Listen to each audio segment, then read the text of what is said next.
why perhaps he may have changed. Somebody's got something on him. I don't know. I'm hoping for my theory to come to pass, that he's going to give the people that want it what they want, but the rest of us who don't, give us a way out. Now, this email just came in today. I'm not going to mention the name. I don't have it anyway, but people say it's not so bad in Australia. Well, here's a sister in Australia, Terry. Here's what she wrote. May I read it to you? Go ahead. It says, now, the mess says the grammar is not the best, so here we go. It's real bad, brother. No one's allowed out of their house for the past 5 weeks, but only 1 hour a day. And only one person is allowed to go shopping from your home in Melbourne. And you're allowed to go only 5 kilometers from your house. People are getting arrested just for speaking up peacefully. People are getting arrested for putting things on Facebook. He stopped all the businesses, so I've lost my business. 11 hours out of Melbourne. I can't see my son. I haven't seen him since March. And I can't even go just to meet him on the side of the road and see him. It seems to me that the Victorian governments are holding people in their homes, and then the vaccinations are going to come. But he stopped people from working, and then his Folsom to go into welfare, and then he said that you won't be able to get any welfare if you don't have the vaccination.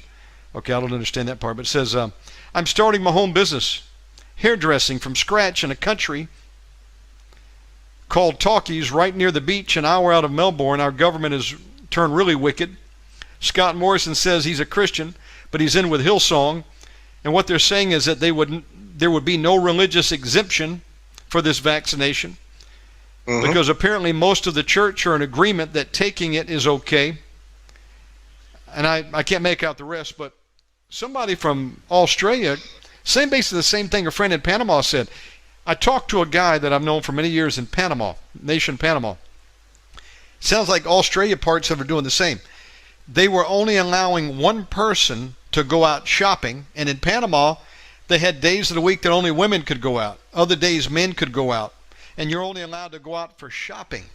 Now, it's not that bad here in America, but there are other places that are in extreme lockdown mode, it sounds like, and people are prepping for the fact that they're going to come in and force these vaccines. And a couple people said, well, can't you get a religious exemption? Not if the state declares no. There was no religious exemption, Terry, up in Brooklyn last year when I think smallpox or something broke out up there, the mumps or measles, I forget what it was. And people in the Hasidic community said, we're not going to take it. The government over there, whether it was the mayor or the governor, I can't recall, forced those Jewish people to get that shot. So under the current state laws in American folks, your exemption ain't going to work if they say it doesn't work. And again, it's going to take an executive order probably to give any of us a relief, because you can take it to the bank, which, by the way, is probably not going to be operating for much longer. We're looking at a dollar crash in a few months. You can sooner than a few months. Sooner. Looks like October.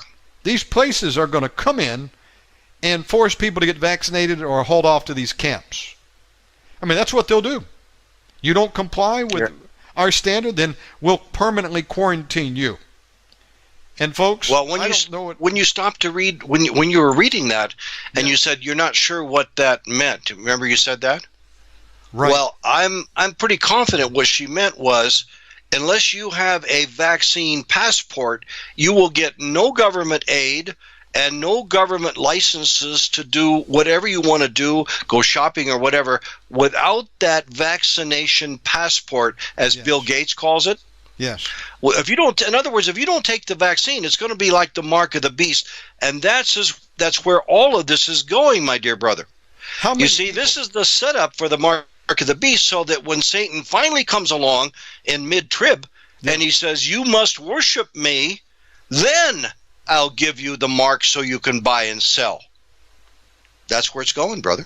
Terry, how many people out there who are on welfare or other government benefit packages, if they're given a choice, if you want to keep your welfare coming in, your money, you must take our vaccine, you must take our mark, or we're going to cut you off. They'll take it.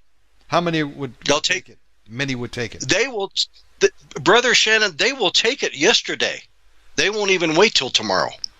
You see, That's what's about to happen. You see, the whole world now is going into the cleansing and the separation of the tribulation.